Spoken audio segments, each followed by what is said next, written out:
1 p.m. Eastern time, the Fiesta Bowl features Marcus Freeman in his first game as head coach, leading the Notre Dame Fighting Irish against Oklahoma State. Now, I mentioned good bowl coach, bad bowl coach. How about Mike Gundy? 15 consecutive appearances in the bowl season. Cowboys are 10-5. Now, it's their first time in the New Year's Six since 2015. I believe that might have been an L for the Cowboys back then to Ole Miss. Check me. Doesn't matter. 10-5 is right. Oklahoma State is a 2-point underdog in this game, and the over-under is 45. Jim Knowles not going to be there, I'm assuming, right? Correct. Yeah. Anybody got a lock? Yeah, Notre Dame. I think they're a better team. None of the opt-outs really are scaring me. They have plenty of good backs. So Kyron Williams, I think his opt-out probably has caused this number to not inflate beyond where I think it should be. Notre Dame -2.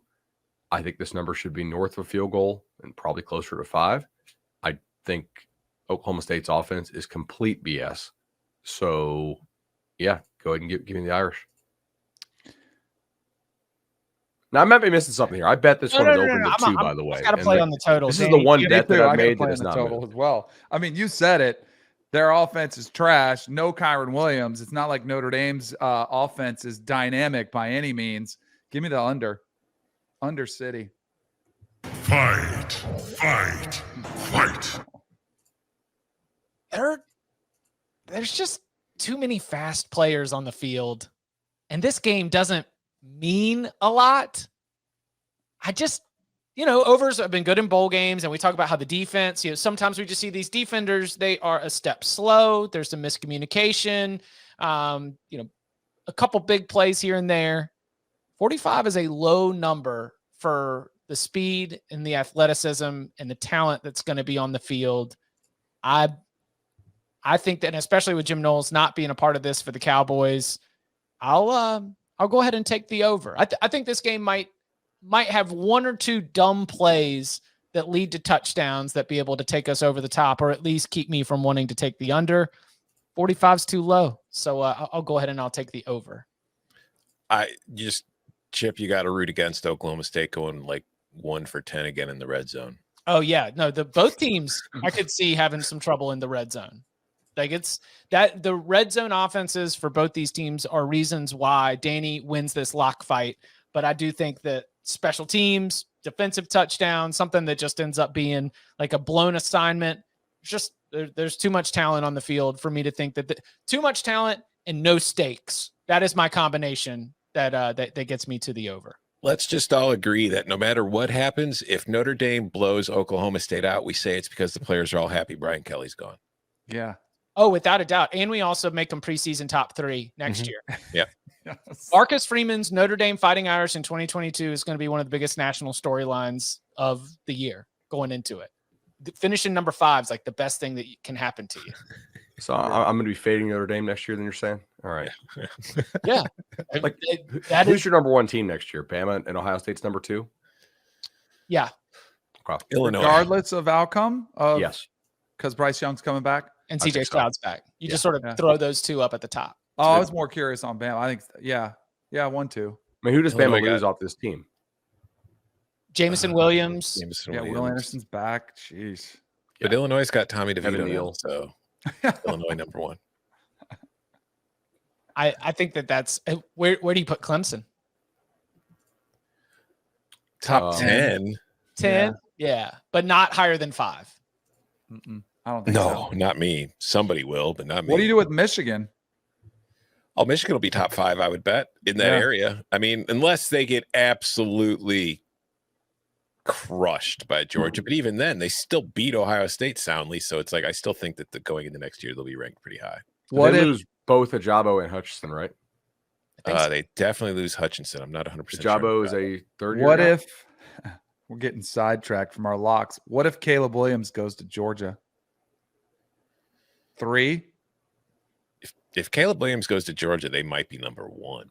That's what I was kind of kidding at. Like, does that? Did he say something at the press conference last night? He did not say he was locked in coming Boomer sooner. He said he was going on vacation, taking some time. Buddy. Yo, listen, Brent, let me talk to you real quick. You and Jeff need to find out who to talk to. Don't where to forget get that this NIL done. money. That NIL money is real nowadays. Oh, Danny, look what you did. Danny, this is going to cause major rumors. Dennis just tweeted, my God, Dennis Dodd just tweeted, my God, we've reached the point where hyping a condiment being poured on an adult male passes for programming. When we have the discussion about bowl relevance, I'll start right here. Look what you've done, Danny. You infected Dennis. Bowl season is not broken. It's doing fine. Yeah.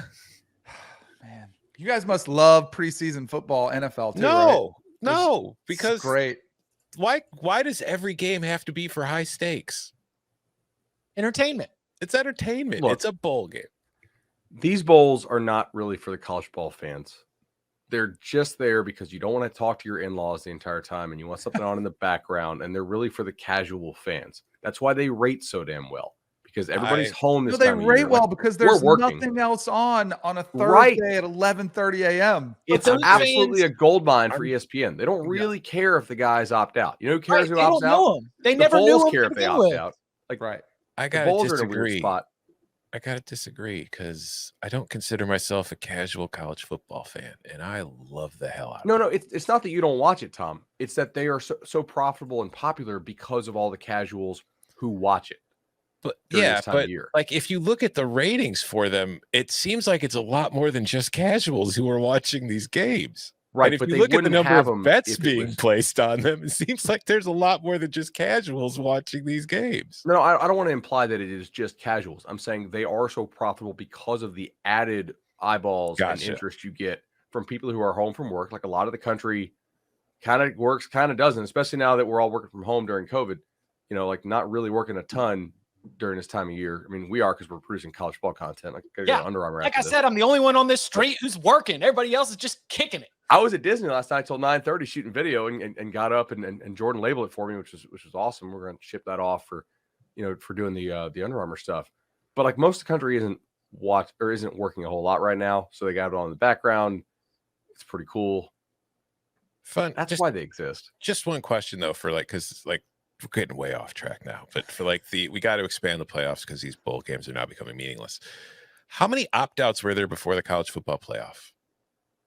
None, right? Yeah. So why is expanding the playoff going to solve opt-outs when the playoff is pretty much what led to them?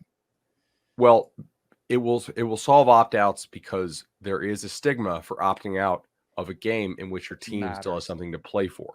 So we're just giving ourselves 4 more games where there won't be opt-outs, where there'll still be even more opt-outs in every single other game. So then after we expand to 12, everybody will just say the rest of the bowl games are meaningless and there are too many bowl games. So it won't fix anything. It'll just give us more playoff games. I'm all about more football. Let's just give them a 13th regular season game.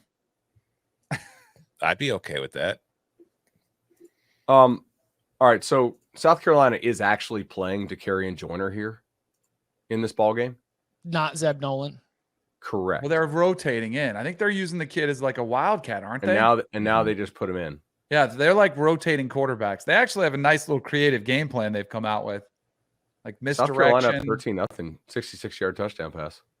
Yeah, this has Mac Brown like disappointed after we weren't ready to play. We had to this. Whoever gets that job if they stink next year again and Mac gets the hook. That's going to be a really sought after job, by the way. It's a great gig. You're going to have diamond in the openings in the coastal that people are really going to like. No. The phrase you're supposed to use is sleeping giant. Yeah, sleeping giant's even better. Nah, sleeping giant ain't waking up. So what are we doing live line here? Any Yeah. live line plays? No, I'm dug in with my loser ticket. I'm not going to throw bad money and throw more money. Oh, and they went for 2 and got it. Well, I'm looking at it. What it is? Oh, they haven't adjusted yet. Hold on. All right. Well, hey, Citrus Bowl, Iowa and Kentucky.